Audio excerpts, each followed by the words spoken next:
આવી જ એક વાર્તા છે.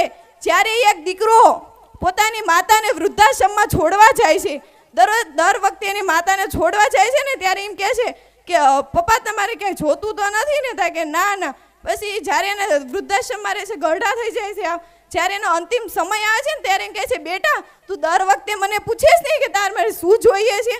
તો અલ્ફેર ખાલી એટલું જ કહું છું કે આ રૂમમાં એક ખાલી બધી રૂમમાં એક એક પંખો લગાવી દે છે. ત્યારે એ દીકરો પૂછે છે કે પિતાશ્રી આવું કેમ તમે કહો છો કે તમારે તો રહેવું નથી, છતાં કેમ બધી રૂમમાં પંખો લગાવવાનું કહો છો? ત્યારે પિતા શું જવાબ આપે છે કે પિતા કહે છે બેટા મને તો તે રાખ્યો, મને પંખાની જરૂર ન પડી. કાલ સવારે તારો જ દીકરો તને આ વૃદ્ધાશ્રમમાં મૂકવા આવશે તારે તું પંખા વગર નહીં રહીએ.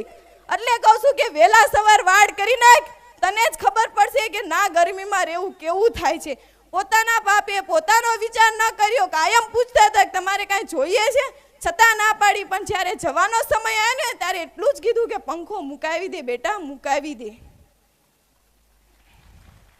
લાખો કમ